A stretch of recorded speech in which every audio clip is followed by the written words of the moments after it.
chat about the Boston Bruins, who fell off that cliff in the back half of last year and went on a big sail towards the NHL trade deadline. Here's Kevin Paul Dupont from the Boston Globe. Are they a good enough organization depth-wise to challenge for a playoff spot in the Atlantic? I think they are. It's very easy to undersell them because of what happened last year, as you're talking about. They get rid of, so much of the team with Carlo and Marchand and Charlie Coyle. So they wholesaled out and got some draft picks. Who knows what those amount to in 3 or 4 or 5 years.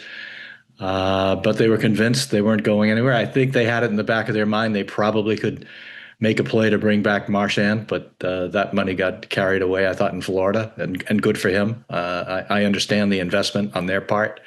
I would have understood it for, say, Detroit, too. I think clearly they're overpaying with the idea that they'll get 3 or 4 years, 3 or 4 very good years out of him. Preserves a culture in Florida and would have made a culture somewhere else. So I totally get where that went. But back to your central question, yes, because they have one of the premier goal scorers in the game in Pasternak. They have, I think, a franchise goaltender. I know some people still have to be convinced of that, but in Jeremy Swayman. They've got McAvoy. I'm not going to put him in the Doughty class, but he's a hell of a defenseman. So they've got a handful. I could go on here with Lindholm, who's a questionable #1 center, but they've got enough, I would say, core assets that they should be in it. And of course, the pushback there is, why weren't they last year? And part of that, just part of it is Swayman had a bad year, no question. Got off to a bad start with the contract stuff, and power play was dreadful. So they've got Steve Spott to help shore that up. Almost can't fail. In terms of how bad it was, especially on a historic basis here in Boston. So I think, yes, I very much think they're in that mix. I don't think they're a write-off by any sense. So other than Pasternak, where are the goals going to come from? Well, improved power play. By virtue of it, it has to be. I think they'll try to activate Charlie in the sense of shooting more, Charlie McAvoy.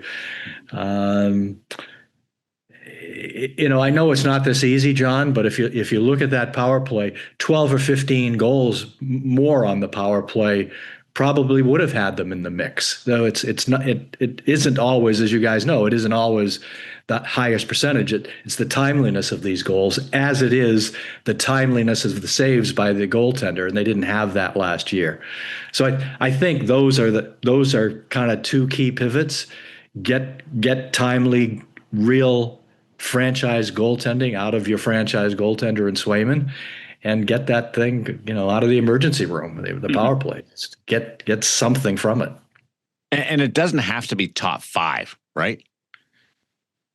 Top 5 on the unit, you're saying? No, it doesn't have to be a top 5 power play in the National Hockey League. Oh, right. Yes. Right. You got to be viable, right? You got to be somewhere in the, excuse me, of the 16 teams in the East. You've got to be, 8, 9, 10. So it's got to be legit, and it wasn't legit. So you knew Marco Sturm as a Bruin. Obviously, you talked to him a lot as a player. Now you're talking to Marco Sturm as the coach.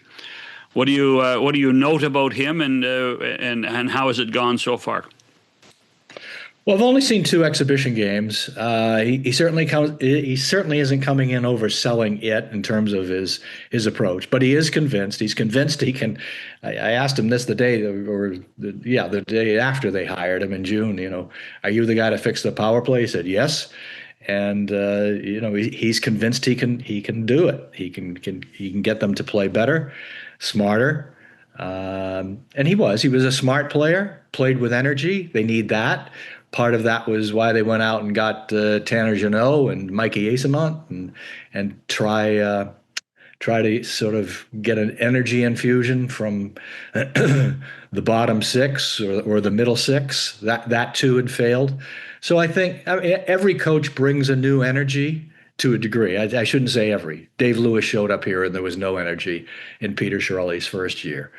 But I think from watching him, and what have we seen? We've seen less than a week here of the varsity camp. Um, he's optimistic. He is very approachable. He told us that Pasternak is fighting knee tendonitis rather than give us the whole thing about lower body injury. So at least I was appreciative of that amount of candor.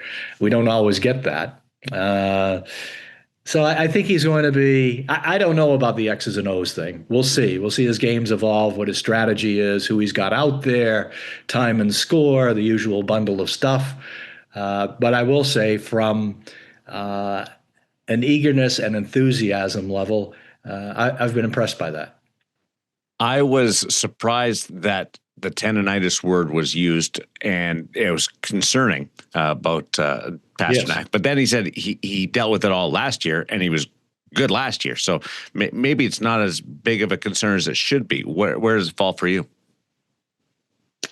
I'm with you. As soon as it comes up, you're alarmed by it. It's not like a guy though who's saying he's got loose cartilage in there and they've got to go flush that out. And sometimes maybe that's the easier answer, because you locate it, you figure it out, you get it out, and these days it's a 2 or 3 week process rather than half season or career ending.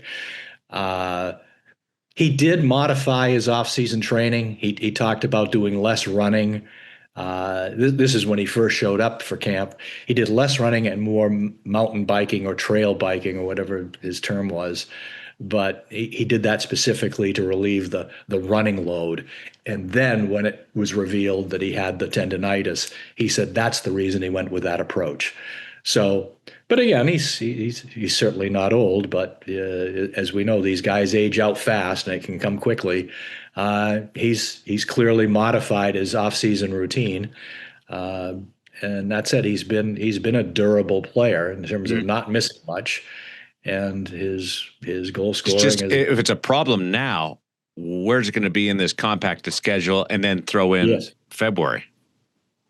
Throw in February, 3 weeks at the Olympics, Yeah, a compressed schedule, especially off the hop. They play a ton.